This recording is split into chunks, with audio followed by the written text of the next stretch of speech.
Vamos dar continuidade à discussão que vimos fazendo do capítulo 13 do volume 1 do Capital.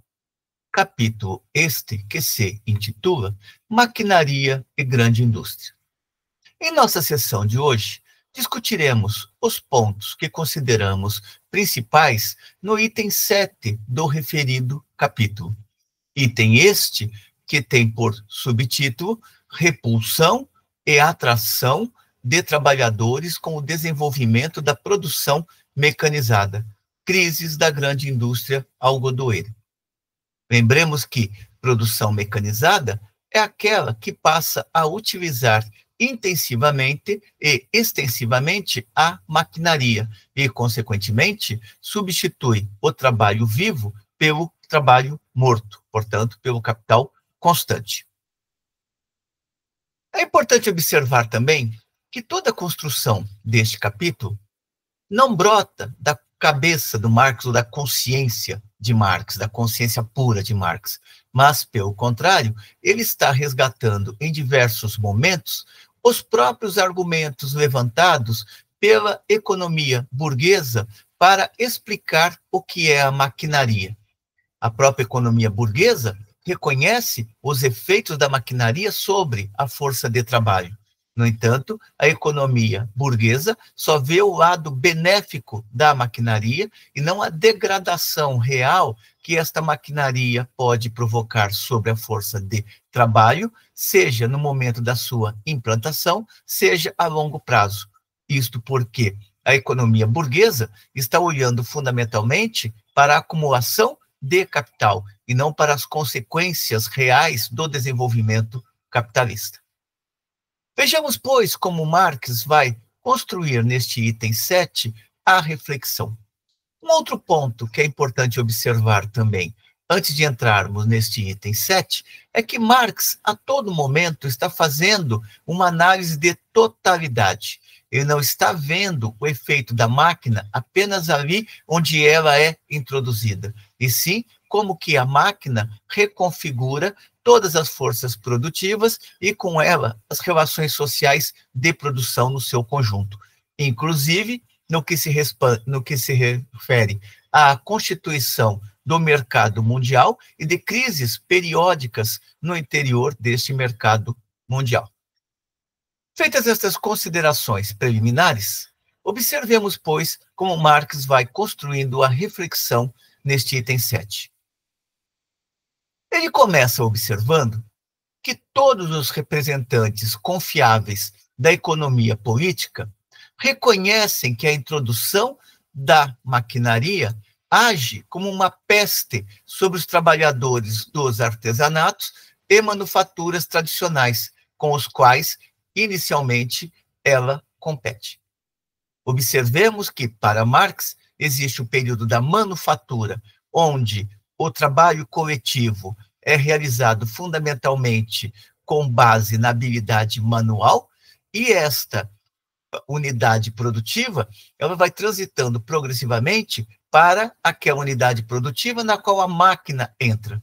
Portanto, quando a máquina entra, os primeiros setores afetados são aqueles fundamentados basicamente no artesanato ou nas manufaturas tradicionais. Diante disso, quase todos os representantes confiáveis da economia política deploram a escravidão do operário de fábrica. E qual é o grande trunfo, então, que todos estes economistas colocam na mesa?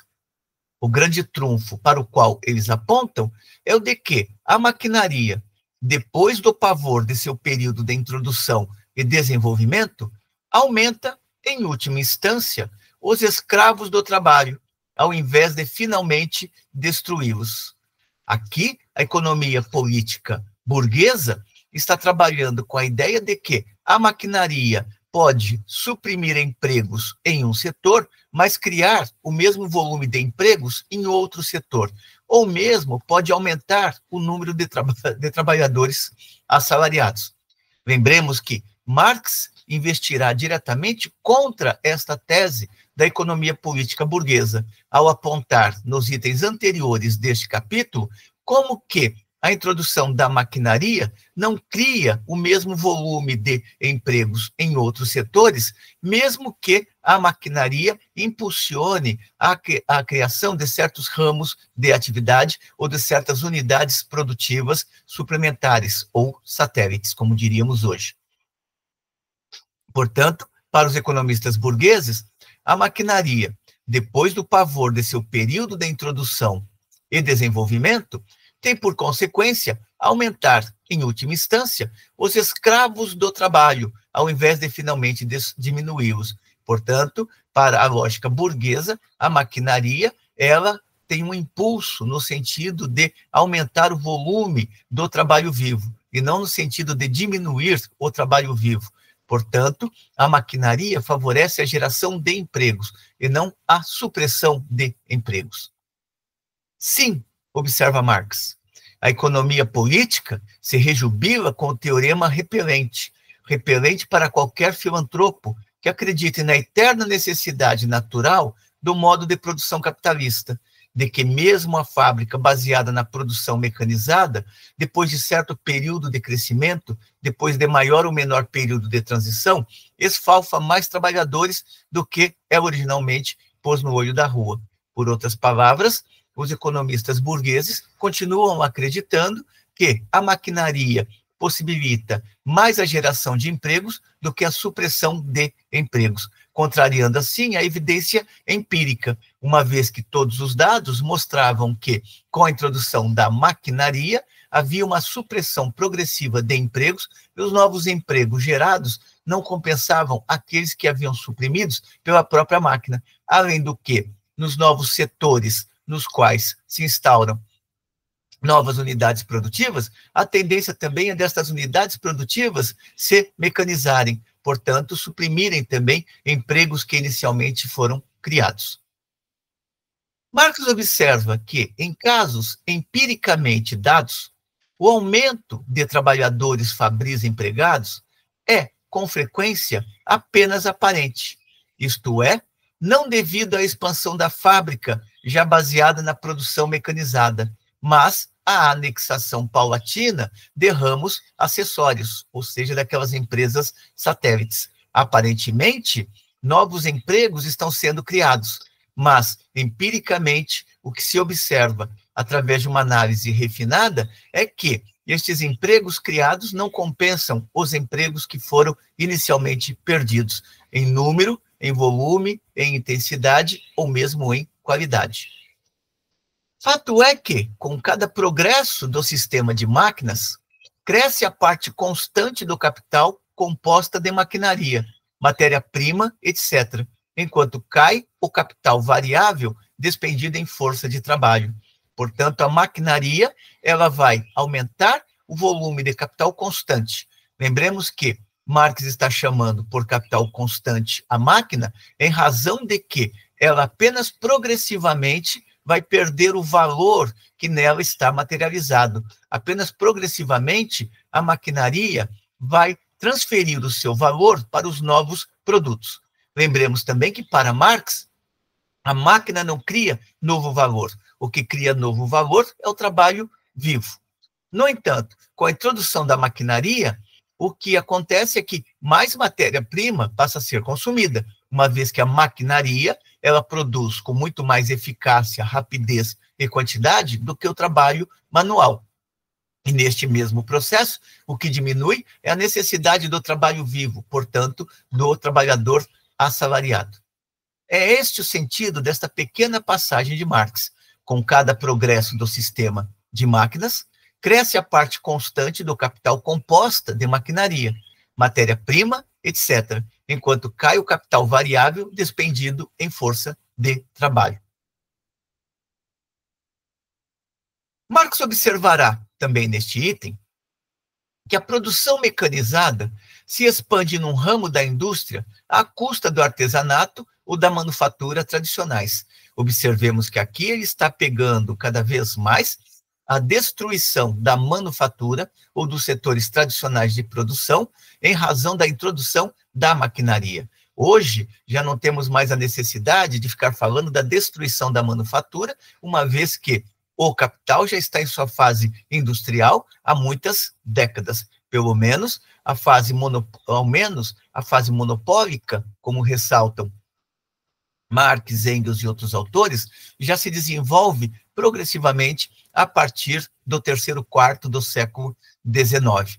Portanto, ali já não se tem mais a discussão sobre o artesanato, e sim a questão de como a grande indústria concentra e centraliza cada vez mais o capital. No entanto, pegando este período no qual Marx está vivendo, ele observa que esse período inicial, em que a máquina primeiro conquista seu raio de ação, é de importância decisiva por causa dos extraordinários lucros que ajuda a produzir. Por outras palavras, a máquina possibilita intensificar a extração da mais-valia, portanto, do trabalho excedente não pago. Estes lucros constituem uma fonte de acumulação acelerada, atraem grande parte do capital social adicional, que constantemente se forma e que busca novas aplicações à esfera favorecida da produção. Portanto, quanto mais um setor se desenvolve, mais ele atrai capitais para aquele setor, uma vez que aquele setor se apresenta como sendo extremamente lucrativo. Por outras palavras, se apresenta como um setor no qual é possível extrair um grande volume de mais-valia, portanto, de trabalho excedente. Mas, assim que o sistema fabril ganha certa base existencial e certo grau de maturidade, especialmente quando sua própria base técnica, a maquinaria, passa, por sua vez, a ser produzida por meio de máquinas, assim que a extração de carvão e ferro, bem como a elaboração dos metais e os meios de transporte são revolucionados, quando, em suma, são estabelecidas as condições gerais de produção correspondentes à grande indústria, esse modo de produzir adquire elasticidade, uma súbita capacidade de expansão aos saltos, que só na matéria-prima e no mercado de escoamento encontra limites. Portanto, o limite para o capital é o próprio capital. A maquinaria permite produzir em grande quantidade. A questão é saber se esta grande quantidade de mercadorias produzidas encontra um mercado suficiente para serem consumidas. Mesmo que o mercado externo se expanda, o capital sempre vai bater num determinado limite momentâneo, em razão de que aquela quantidade de mercadorias não vai encontrar a mesma quantidade de consumidores. A maquinaria efetua, por um lado, aumento direto da matéria-prima, uma vez que ela produz uma maior intensidade, produz num ritmo muito mais acelerado, portanto, vai consumir muito mais matérias-primas no mesmo tempo de trabalho do que consumia anteriormente o trabalho manual. A maquinaria efetua, por um lado, aumento direto da matéria-prima. Por outro lado, barateamento do produto da máquina e sistemas revolucionados de transporte e de comunicação são armas para a conquista de mercados estrangeiros. Aqui Marx está dizendo o seguinte, que com a maquinaria se produz mais em menos tempo. Portanto, se antes o trabalhador dependia de 6 horas para produzir a sua subsistência e 6 horas eram apropriadas pelo capitalista sob a forma de mais-valia, a maquinaria vai permitir a produção do valor correspondente à força de trabalho em menos tempo. Daí a ideia do barateamento do produto da máquina e sistemas revolucionados de transporte e de comunicação, apresentando-se também como armas para a conquista de mercados estrangeiros. Observemos como aqui Marx está pegando o movimento da totalidade e não está olhando só para a máquina. Ele está observando que, para realizar o escoamento da mercadoria, se faz necessária também a constituição de uma rede, de uma via de transporte útil para o capital. Pode ser a via naval, pode ser a via férrea ou a via terrestre. De qualquer maneira, expandem-se as rotas pelas quais as mercadorias podem ser escoadas. Aqui é importante porque Marx está mostrando como que o espaço também vai se tornando um espaço capitalista, um espaço que é ordenado segundo a lógica do capital. portanto, segundo a lógica da produção e escoamento das mercadorias. Prossegue ele observando que, mediante a ruína do produto artesanal desses mercados, a produção mecanizada os transforma à força em campos de produção de suas matérias-primas. A produção artesanal vai sendo destruída porque a máquina vai produzir com mais eficiência, com mais qualidade, com mais precisão do que fazia, por exemplo, o trabalho artesanal. Com isso, cada vez mais a artesania vai desaparecendo e vai sendo substituída cada vez mais pelo trabalho da máquina. E na máquina, aqueles trabalhadores que antes detinham uma certa habilidade, uma certa qualificação profissional, perderão progressivamente também a sua qualificação profissional, uma vez que a tendência da máquina é transformar todo o trabalho complexo em trabalho simples. Marx observará, na sequência deste item, que a constante transformação em excedentes dos trabalhadores dos países da grande indústria promove de maneira artificialmente rápida a emigração e a colonização de países estrangeiros, que se transformam em áreas de plantações de matérias-primas do país de origem. Aqui é uma questão extremamente atual. Significa que, quanto mais a maquinaria é introduzida, mais ela libera postos de trabalho.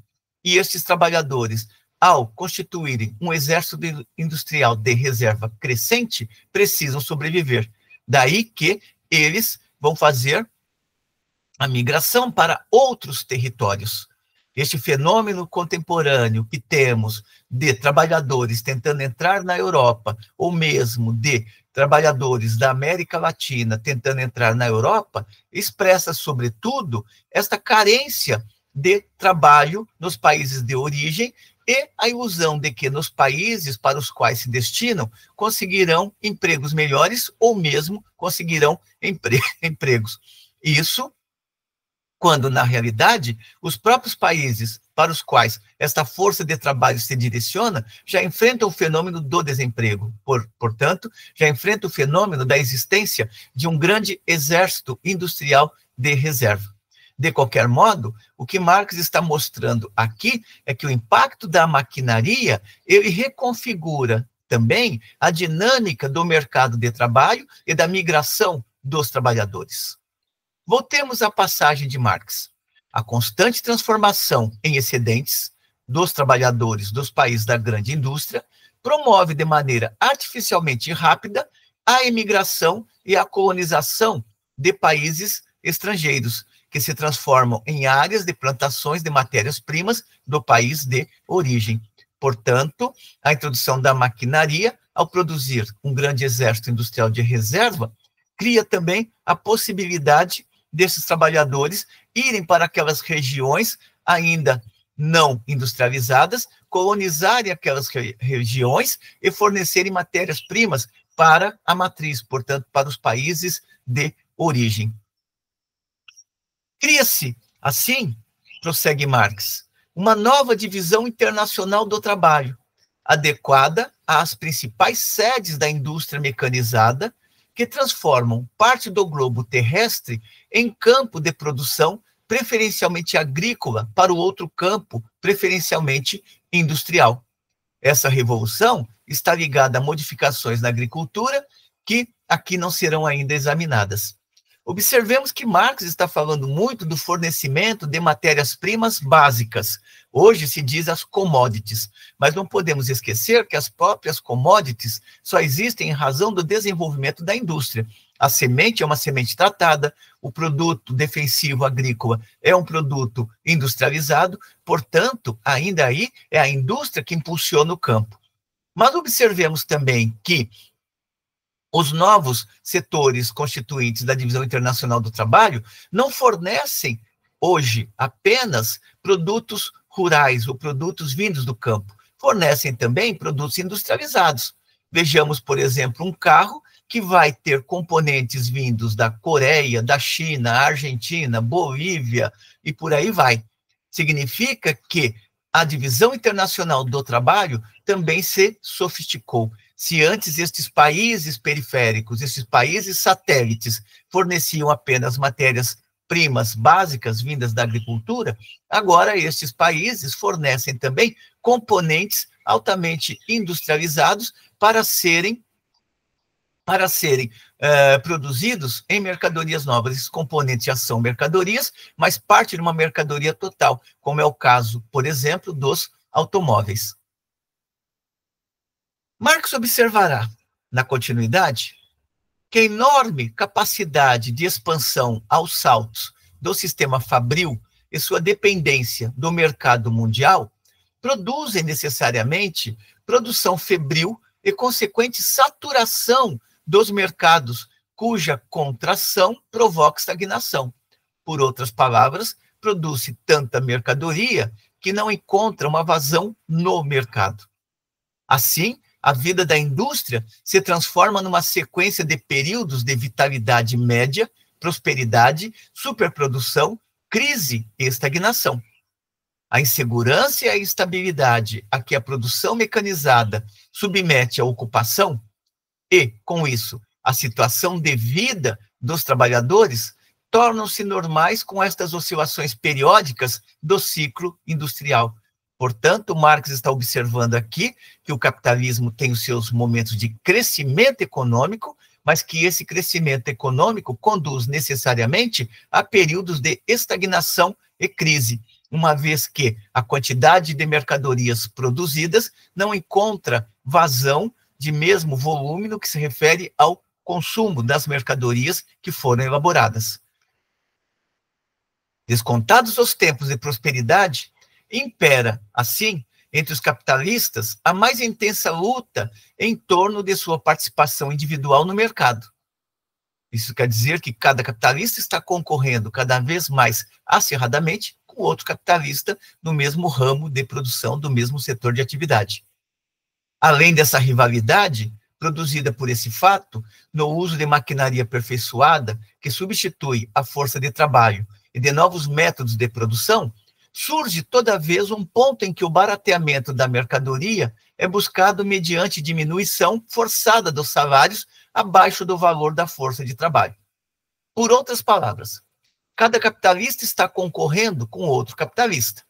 Isto faz com que cada capitalista tente modernizar cada vez mais as forças produtivas para produzir em maior quantidade em menor tempo. Portanto, barateamento da mercadoria.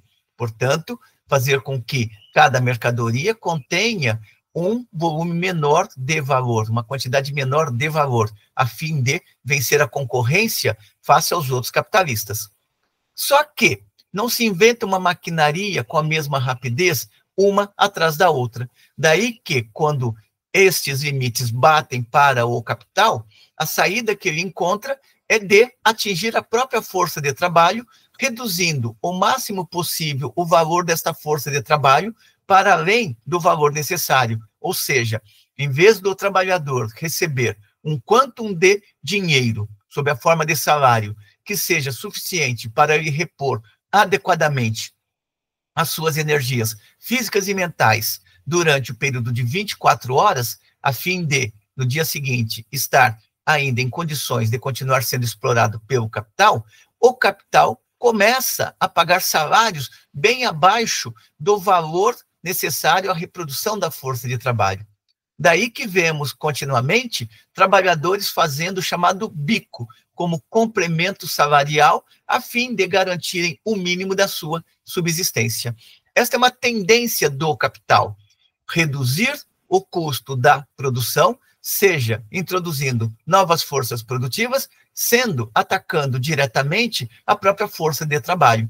Basta ver a discussão sempre contemporânea sobre arroxo salarial ou então a não reposição dos índices inflacionários aos salários. Esta passagem é por demais importante, razão pela qual vamos retomá-la aqui. Diz Marx, além dessa rivalidade produzida por esse fato no uso de maquinaria aperfeiçoada, que substitui a força de trabalho, e de novos métodos de produção, surge, toda vez, um ponto em que o barateamento O barateamento da mercadoria é buscado mediante diminuição forçada dos salários abaixo do valor da força de trabalho. Marx observa que o crescimento do número de trabalhadores de fábrica é condicionado pelo crescimento proporcionalmente muito mais rápido do capital global investido nas fábricas. Leia-se da introdução de maquinaria de capital constante, que cada vez mais é utilizado por cada capitalista. Esse processo só se realiza dentro dos períodos de maré alta e maré baixa do ciclo industrial. Além disso, ele constantemente é interrompido pelo progresso técnico, que ora substitui virtualmente trabalhadores, ora os desloca de fato. Essa mudança qualitativa na produção mecanizada afasta constantemente trabalhadores da fábrica ou cerra seus portões ao novo fluxo de recrutas, enquanto a expansão apenas quantitativa das fábricas engole, além dos expulsos, novos contingentes. Assim, os trabalhadores são ininterruptamente repelidos e atraídos, jogados de um lado para outro, e isso numa mudança constante de sexo, idade e habilidade dos recrutados. Por outras palavras, o capital não reconfigura apenas a quantidade de trabalhadores que utiliza, mas também passa a reconfigurar o tipo de trabalhador do qual necessita. Hoje, por exemplo, para o capital, é importante contar com um trabalhador que esteja habituado às novas tecnologias, portanto, mais aos jovens do que aqueles que não estão habituados às novas tecnologias. Do mesmo jeito que, a partir do momento em que a produção se torna basicamente realizada por máquinas, isto permite a introdução das mulheres no mercado de trabalho com uma maior facilidade do que ocorria antes. Portanto, é uma reconfiguração total da força de trabalho, das relações de produção, dos espaços nos quais o capital se realiza. Este capital e vai se tornando cada vez mais mundializado. Mas Marx está observando também que este capital ele vai determinar um certo fluxo migratório dos trabalhadores. Trabalhadores de um país se deslocam para outros, sejam porque são mandados para trabalharem em unidades produtivas de outras fábricas, ou então porque, não encontrando espaço no país de origem, buscam uma possibilidade ao sol em outros territórios. Deste modo, a migração da força de trabalho não é um fenômeno contemporâneo, é algo que atravessa o próprio desenvolvimento do modo de produção capitalista. Fato é que, conclui Marx, o revolucionamento do processo de produção progrediu à custa do trabalhador. Portanto, o desenvolvimento da maquinaria, visto apenas sob seu aspecto positivo pelos capitalistas ou pelos economistas burgueses, contém uma dimensão extremamente nociva para a força de trabalho quando este desenvolvimento está sob o controle do capital. Lembremos que, para Marx, a máquina não é boa nem ruim. O que Marx está discutindo é o uso social da máquina. Como que a máquina, que poderia liberar tempo para o trabalhador, acaba comprimindo cada vez mais este tempo, eliminando muitas vezes esse tempo, não no sentido de que reduz a jornada de trabalho, e sim no sentido de que coloca o trabalhador nas filas do desemprego ou, se quisermos, no exército industrial de reserva.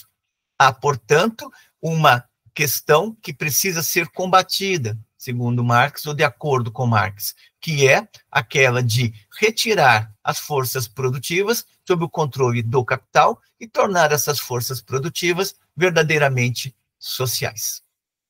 Com estes elementos, encerramos aqui a discussão deste item 7 do capítulo 13, Maquinaria e Grande Indústria, que compõe o primeiro volume do Capital.